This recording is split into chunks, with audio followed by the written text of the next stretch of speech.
ఈ మధ్య కాలంలో అందరూ వెళ్ళిపోయారు. ఇక పాపం మన బ్లడ్ రిలేషన్ కూడా వచ్చేసారు. వాళ్ళు కూడా వచ్చి జగనన్న పైన రాజశేఖర రెడ్డి గారిని పొట్టన పెట్టుకున్న కాంగ్రెస్ పార్టీ, రాజశేఖర రెడ్డి గారిని పొట్టన పెట్టుకుంది కాంగ్రెస్ పార్టీ అని దేశం అంతా అనుకుంటున్న సందర్భాల్లో తెలంగాణలో వైఎస్ఆర్టీపీని పెట్టి ఆ పార్టీని కాంగ్రెస్లో విలీనం చేసి మళ్ళీ తగుదనమ్మా అని వచ్చి జగనన్న పైన మాట్లాడుతూ ఉన్న మన బ్లడ్ మన గురించి తెలిసిన విషయమే. ఇక ఏకంగా ఇక రావాల్సిన ఈ రాష్ట్రానికి మనకు శత్రువులు ఎవరైనా ఉన్నారంటే కేఏ పాల్ మాత్రమే. ఇక వచ్చే వాళ్ళందరూ వచ్చారు, ఇక కేఏ పాల్ మాత్రమే మిగిలాడు. కేఏ పాల్ గారికి ఉన్న నీతి కూడా ఈ నాయకులకు లేదు. కేఏ పాల్ గారు ఏం చెప్తా ఉంటాడు, ఏది ఏమైనా 175 కాదు 10 నియోజకవర్గాలను నా అభ్యర్థులు పెడతాను తప్ప నా పార్టీని ఎవరి దాంట్లో కలపోను అని చెప్తాడు కేఏ పాల్. కేఏ పాల్కున్న దమ్ము కూడా ఈ నాయకులు లేదు. వీళ్ళ మీద వీళ్ళకి నమ్మకం ఉంటే కదా, వీళ్ళ పైన వీళ్ళకి నమ్మకం ఉంటే కదా పేదవాడి కోసం అనుక్షణం ఆలోచించి కష్టపడి 24 గంటలు వాళ్ళ శ్రమ పడతా ఉన్నారు. కాబట్టి వాళ్ళని కాచి కాపాడాలి, అదేవిధంగా వాళ్ళని హక్కుని చేర్చుకోవాలని చెప్పి జగన్మోహన్ రెడ్డి గారు చూస్తున్న తరుణంలో ఇలాంటి టైంలో మీరు గనక తప్పుడు నిర్ణయం తీసుకొని ఓటు గనక చంద్రబాబు నాయుడుకి వేస్తే 20 సంవత్సరాలు మన జీవితాలు వెనక్కపోతాయి. జగనన్న మన పిల్లల్ని చదివిస్తామన్నాడు ఇంగ్లీష్ మీడియం, మన పిల్లల చదువులన్నీ వెనకపోతాయి.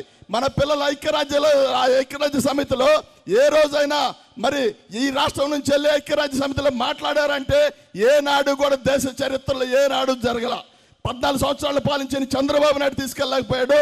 మరి అదేవిధంగా అంత ముందున్న ముఖ్యమంత్రి ఎవరు కూడా ఐక్యరాజ్య సమితిలో మన పేద పిల్లల్ని మాట్లాడించలేకపోయారు. కానీ జగన్ అన్న వచ్చిన 4 సంవత్సరాల్లో మన పిల్లలు ఐక్యరాజ్య సమితిలో ఇంగ్లీష్ మీడియంలో మాట్లాడారంటే ఆ సత్తా ఎవరిదంటే ఖచ్చితంగా జగన్మోహన్ రెడ్డి గారిది మాత్రమే. గమనించండి మీరు అందరూ కూడా. కానీ ఇందాక అన్న ఒక మాట చెప్పారు, రవిస్కాన్ అన్న, చంద్రబాబు నాయుడు దగ్గర డబ్బులున్నాయి మన ఓట్లు కొనాలని చూస్తామన్నాడు అని చెప్పి చంద్రబాబు నాయుడు చెప్తా ఉన్నాం, మా పేదవాళ్ళు, మా ఎస్సీలు, మా మైనార్టీలు, మా బీసీలు ఓట్లు కొనే దమ్ము చంద్రబాబు నాయుడుకు ఉందా? వాళ్ళకి కొనే దమ్ము లేదు, మనల్ని ఓటు అడిగే హక్కు కూడా వాళ్ళకి లేదని చెప్తా ఉన్నాం. అదేవిధంగా మీరు ఇందాక నుంచి ఒక మాట చెప్దాం అనుకుంటా ఉన్నా, మీకు ఒకే ఒక మాట చెప్పి ముగిస్తా. ఈ రాష్ట్రం మొత్తం మీద, ఈ దేశం మొత్తం మీద జగన్మోహన్ రెడ్డి గారు లాంటి నాయకుడు ఎక్కడా కనిపించలా. నేను ఈ మధ్యకాలంలో అప్పుడెప్పుడు మన వాళ్ళందరూ అని చెప్తా ఉంటారు, కోహినూర్ డైమండ్ అడ్డు వెళ్ళిపోయింది, కోహినూర్ డైమండ్ ఇటు వెళ్ళిపోయిందని చెప్పి. నేను అనుకుంటున్నది ఏంటంటే కోహినూర్ డైమండ్ ఎటు పోలేదు. కోహినూర్ డైమండ్ అనేది తాడేపల్లి ఆయన నివాసంలో క్యాంప్ ఆఫీసులో కూర్చొని ఈ రాష్ట్రాన్ని పాలిస్తూ ఉంది. దాని వెలుగులో మనందరం కూడా బతకొచ్చు అని చెప్తా ఉన్నా. కాబట్టి ఒక్కసారి గమనించండి, మన ఆకలి తెలిసిన వాడు జగన్మోహన్ రెడ్డి గారు, మన సమస్య తెలిసిన వాడు జగన్మోహన్ రెడ్డి గారు, మన ఆలోచన తెలిసిన వాడు జగన్మోహన్ రెడ్డి గారు.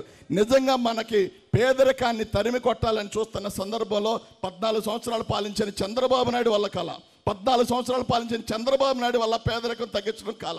కానీ 4 సంవత్సరాలు పాలించిన జగన్మోహన్ రెడ్డి గారు 12% ఉన్న పేదరికాన్ని 4% తగ్గించాడంటే ఏ నాయకుడు కూడా చేయలేకపోయాడు. కాబట్టి ఇలాంటి తరుణంలో మనకు కావాల్సిన నాయకుడు, మనకు కనబడే నాయకుడు జగన్మోహన్ రెడ్డి గారు తప్ప ఎవడో ప్యాకేజీలు ఇస్తే పనిచేసేవాడో ఎక్కడో చంద్రబాబు నాయుడు లాగా 2 ఎకరాల రైతు చంద్రబాబు నాయుడు, 2 ఎకరాలే. వాళ్ళ నాన్న ఖర్జూర్ నాయుడు ఇచ్చింది 2 ఎకరాల రైతు. చంద్రబాబు నాయుడు 2 ఎకరాల రైతు నుంచి 6 లక్షల కోట్లు దోచుకుతున్నాడు చంద్రబాబు నాయుడు. ఎక్కడిది సంపద అంతా? ఎలా సాధ్యమైంది? 14 సంవత్సరాలు ఏం చేసావే అంటే ఈ రాష్ట్ర సంపద అంతా దోచుకుతున్నాడు. అప్పులు ఎంత చేసావంటే 2,66,000 కోట్ల రూపాయలు అప్పులు తెచ్చి ఆ సంపద అంతా లెక్క చెప్పబోయి అంటే ఏడుస్తూ ఉంటాడు చంద్రబాబు నాయుడు. కానీ జగన్ అన్న వచ్చిన తర్వాత 1,70,000 కోట్ల అప్పులు తెస్తే ఆ డబ్బంతా ఎక్కడ ఉందంటే పేదవాడి అకౌంట్లో ఉందని చెప్పే దమ్ము మనకు మాత్రమే ఉంది. కాబట్టి మీకు అందరికీ ఒకే ఒక మాట చెప్తా ఉన్నా, ఎప్పటికైనా ఈ రాష్ట్రంలో మనం బాగుండాలి. ఎస్సీలు, బీసీలు, మైనార్టీలు, ఎస్టీలు, పేదరికంలో ఉన్న అగ్ర కులంలో ఉన్న పేదలు అందరూ కూడా బాగుండాలంటే ఖచ్చితంగా జగన్మోహన్ రెడ్డి గారు మాత్రం ఈ రాష్ట్రానికి ముఖ్యమంత్రిగా ఉండాలని చెప్పి తెలియజేస్తూ మీ అందరికీ ఒకే ఒక మాట చెప్తా ఉన్నా, మాకు జగనన్న తర్వాత ఏ బ్లడ్ రిలేషన్ అయినా, జగన్మోహన్ రెడ్డి గారు తర్వాత ఎవరైనా జగనన్న జోలికి వస్తే ఎవడైనా ఎంత దూరమైన వెళ్ళడానికి మేము సిద్ధంగా ఉన్నామని చెప్పి తెలియజేస్తూ మరొకసారి జగనన్నకి జై కొడుతూ, అదేవిధంగా ఇంకో 20-25 సంవత్సరాలు జగనన్నను ఎన్నుకునే విధంగా, అదేవిధంగా అన్నకు కూడా మీరందరూ సపోర్ట్గా ఉండాలని చెప్పి తెలియజేస్తూ, ఈ అవకాశం ఇచ్చిన పెద్దలు మా అన్న, మా పెద్దలు సాయిరెడ్డి గారికి మరొకసారి ధన్యవాదాలు తెలుపుతూ సెలవు తీసుకుంటా ఉన్నా. Thank you.